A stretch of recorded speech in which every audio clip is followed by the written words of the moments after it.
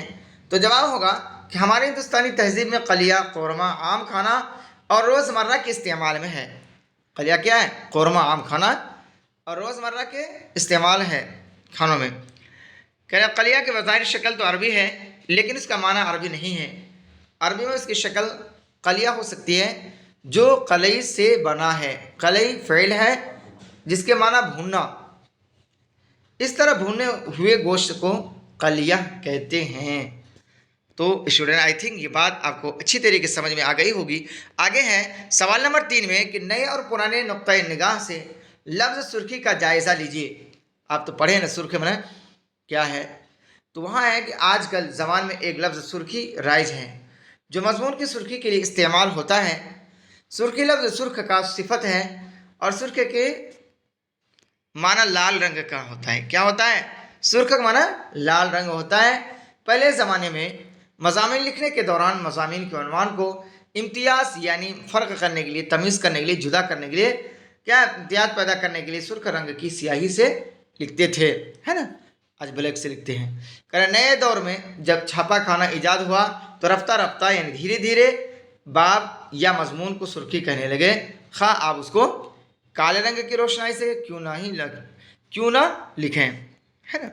سوال نمبر 4 میں اسٹوڈنٹ کہ بعض پرانے لفظوں کی نئی تحقیق سید سلیمان ندوی کی کس کتاب سے ماخوذ ہے یا اخذ کیا گیا ہے؟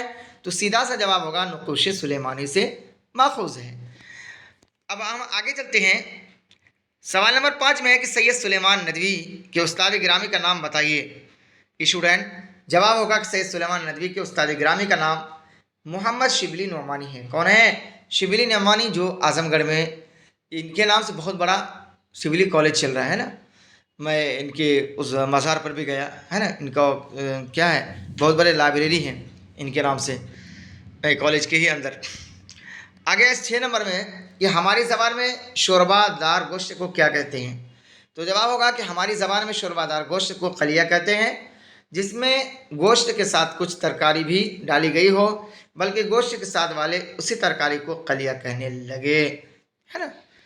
اسٹوڈنٹ آگے ہے سوال نمبر 7 میں کہ سید سلیمان ندوی کی جائے پیدائش دسنا بہار کے کس ضلع میں ہے؟ بہار کے کس ضلع میں ہے؟ تو جواب ہوگا کہ سید سلیمان ندوی کی جائے پیدائش دسنا صوبہ بہار کے نالندہ ضلع میں واقع ہے نا؟ کہاں؟ ضلع نالندہ، یہ کہاں ہے؟ بہار میں ہے۔ آگے ہے سوال نمبر 8 میں اسٹوڈنٹ کہ سید سلیمان ندوی کے پڑھنے لکھنے کا خاص میدان کیا تھا؟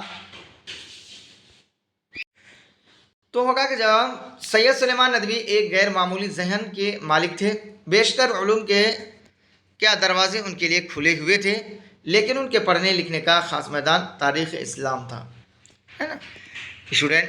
تو یہ رہی آپ کا بعض پرانے لفظوں کی نئی تحقیق، جس کے رائٹر تھے سید سلیمان ندوی۔ اب ہم جا رہے ہیں سبق نمبر 4 میں انشائیہ کیا ہے، جس کے رائٹر یعنی مصنف ہیں وزیر آغا۔ کون ہے؟ وزیر آغا۔ اب جانتے ہیں مختصر ترین سوالات ما جوابات۔ سوال نمبر 1 میں اسٹوڈنٹ کہ انشائیہ شعری صنف ہے یا نثری؟ تو جواب ہوگا کہ انشائیہ نثری صنف ہے۔ اسٹوڈنٹ آپ بنے رہیں، انشاءاللہ یہ ویڈیو، آج کی یہ کلاس بہت ہی لیٹسٹ ہے، بہت مزہ آئے گا۔ سوال نمبر 2 میں ہے کہ کیا انشائیہ کو دوسری اصناف ادب سے اس کا غیر رسمی طریقہ کار ممیز کرتا ہے؟ تو جواب ہوگا ہاں، ممیز کرتا ہے۔ آگے ہیں سوال نمبر 3 میں اسٹوڈنٹ کہ وزیر آغا کا تعلق کن کن ادبی اصناف سے ہے؟ 3 کے نام لکھیے۔ تو جواب ہوگا تنقید، انشائیہ اور نظم نگاری۔ سوال نمبر 4 میں اسٹوڈنٹ کیا انشائیہ نگار کا مقصد جدت طرازی ہے؟ تو جواب ہوگا کہ انشائیہ نگار کا مقصد جدت طرازی نہیں ہے۔ سوال نمبر 5 میں اسٹوڈنٹ کہ انشائیہ کی امتیازی صورت کس کی رہین منت ہے؟ تو جواب ہوگا خوشگوار تازگی کی رہین منت ہے۔ سوال نمبر 6 میں ہے کہ وزیر آغا کی 3 کتابوں کے نام لکھیے۔ کیا لکھیے؟ 3 کتابوں کے نام لکھیے۔ تو جواب ہوگا کہ اردو ادب میں طنز و مزاح، اردو شاعری کا مزہ، نظم جدید کی کروٹیں، یہ 3 کتابیں ہیں، یاد کر لیجئے۔ یہ آپ کا VVI کوشچن ہے اسٹوڈنٹ، بار بار ایگزام میں یہ کوشچن آتا ہے، پوچھا جاتا ہے، اس وجہ سے آپ ذہن نشی کر لیں۔ سوال نمبر 7 میں اسٹوڈنٹ، کیا انشائیہ شگفتہ موڈ کی پیداوار ہیں؟ تو جواب ہوگا ہاں، انشائیہ شگفتہ موڈ کی پیداوار ہیں۔ سوال نمبر 8 میں، کیا انشائیہ دوسری اصناف سے اپنے اختیار کے باعث علیحدہ نظر آتا ہے؟ تو جواب ہوگا جی ہاں، علیحدہ نظر آتا ہے۔ اب ہم چلتے ہیں مختصر سوالات ما جوابات۔ اسٹوڈنٹ، سوال نمبر 1 میں ہے کہ انشائیہ اور مضمون میں کیا فرق ہے؟ تو سیدھا سا جواب ہوگا انشائیہ اور مضمون میں بنیادی فرق یہ ہے کہ عام طور سے نثری ادب میں پیش کیے جانے والے تمام باتوں کو مضمون کے زمرے میں رکھا جاتا ہے۔ انشائیہ مضمون ہی کی ایک قسم ہے، لیکن ایسا مضمون نہیں جس پر مراسلہ ہونے کا اثر قائم ہو جائے، جس طرح روداد، خاکہ، رپوتاز، سوانح حیات، مقالہ اور مراسلہ مضمون کے مختلف شکلیں ہیں۔ انشائیہ بھی نثری تحریر کی ایک منفرد شکل ہے جس کی اپنی ایک صنفی حیثیت ہے۔ آگے ہے کہ اسی لیے انشائیہ کو مضمون نہیں سمجھنا چاہیے بلکہ مضمون کی ایک قسم سمجھنا چاہیے۔ سوال نمبر 2 میں ہے اسٹوڈنٹ کہ انشائیہ نگاروں کو دوران تخلیق کیسی آزادی میسر ہوتی ہے؟ تو سیدھا سا جواب ہوگا کہ انشائیہ نگاری کا فن طنز و مزاح کے درمیان کا راستہ ہے، یعنی طنز اگر فراز کا راستہ ہے تو مزاح نشیب کا راستہ ہے، اور انشائیہ نگاری اور ان دونوں کے درمیان یعنی مسطح مقام پر ہے۔ اسی لیے ایک انشائیہ نگار ہمیشہ سطح زمین پر چلتا ہے، لیکن اس کو اس قدر آزادی حاصل ہوتی ہے کہ وہ انشائیہ لکھنے کے دوران کبھی فراز کی طرف اٹھتا ہے اور کبھی نشیب کی طرف جھکتا ہے، لیکن ایسا وقتی طور پر ہوتا ہے۔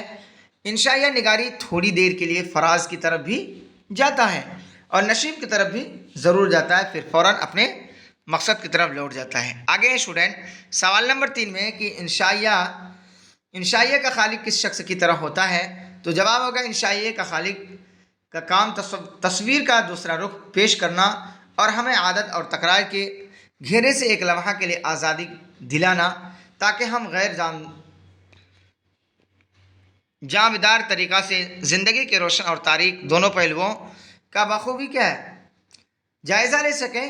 انشائیہ کے خالق کی مثال ایک غیر ملکی سیاح کی طرح ہے، کہ جس طرح ایک سیاح کو نئے ملک کی بہت سی ایسی انوکھی باتیں فوراً معلوم ہو جاتی ہیں جو اہل وطن کی نظروں سے اوجھل رہتی ہے، اس طرح ایک انشائیہ لکھنے والا زندگی کی عام مظاہر کے ان تازہ پہلوؤں کو فوراً دیکھ لیتا ہے جو زندگی میں سطحی دلچسپی کے باعث ایک عام انسان کی نظروں سے اوجھل رہتے ہیں۔ آگے ہے سوال نمبر 4 میں کہ انشائیہ میں عدم تکمیل عیب ہے یا ہنر؟ واضح کیجیے۔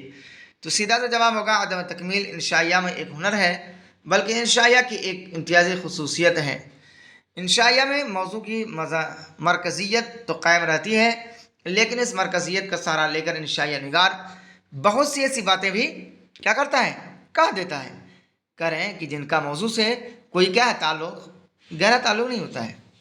انشائیہ کا حال یہ ہے کہ اس میں موضوع کے صرف انوکھے پہلو کو پیش کر دیا جاتا ہے، اس کے بہت سے دوسرے پہلو تشنا اور نامکمل حالت میں رہ جاتے ہیں۔ انشائیہ نگار کا مقصد صرف اتنا ہی رہتا ہے کہ آپ کو غور کرنے پر مجبور کر دے، تاکہ آپ انشائیہ میں بکھرے ہوئے بہت سے اشارات پر غور کر سکیں۔ آگے ہیں اسٹوڈنٹ، جو آج کے اس کلاس کے آخری کوشچن ہے، کوشچن نمبر 5 کہ وہ مرکزی نقطہ کیا ہے جس پر انشائیہ نگار ہر بار لوٹتا ہے؟ تو جواب ہوگا کہ ایک انشائیہ نگار اپنے قاری سے ایک ہموار سطح پر گفتگو ہوتا ہے۔ یہ صحیح ہے کہ طنز و مزاح کا استعمال انشائیہ نگار کے لیے شدر ممنوع نہیں ہے، اور وہ اپنے مرکزی نقطے یعنی ہموار سطح سے لمحہ بھر کے لیے اوپر اور نیچے بھی جاتا ہے، تاہم وہ ہر بار اپنے مرکزی نقطے کی طرف ضرور لوٹ آتا ہے۔ یا یہ کہہ رہے ہیں کہ دوسری طرف طنز نگار فراز کے نقطے سے ایک دم نیچے نہیں اترتا اور مزاح نگار نشیب کے نقطے سے ایک قدم اوپر نہیں جاتا، یعنی نہ وہ اوپر جاتا نہ یہ نیچے جاتا ہے۔ لیکن یہ کہہ رہے ہیں کہ انشائیہ نگار نسبتاً آزاد ہے اور دونوں اطراف میں آ جا سکتا ہے، یعنی نشیب میں اور فراز میں، لیکن تھوڑی دیر کے لیے فوراً اپنے مرکزی نقطے یعنی ہموار سطح پر لوٹاتا ہے۔ تو اسٹوڈنٹ یہیں تک رہا آج کا میرا اور آپ کا سفر۔ کیسا لگا آج کی ویڈیو؟ اگر اچھی لگے تو آپ زیادہ سے زیادہ شیئر کریں، لائک کریں اور کمنٹ میں اسٹوڈنٹ ضرور بتائیں جیسا لگا ہو آپ آج کی یہ کلاس۔ تو چلیے اسٹوڈنٹ اسی طرح بنے رہے، پھر ہم ملتے ہیں اگلے ویڈیو میں، تب تک کے لیے اللہ حافظ۔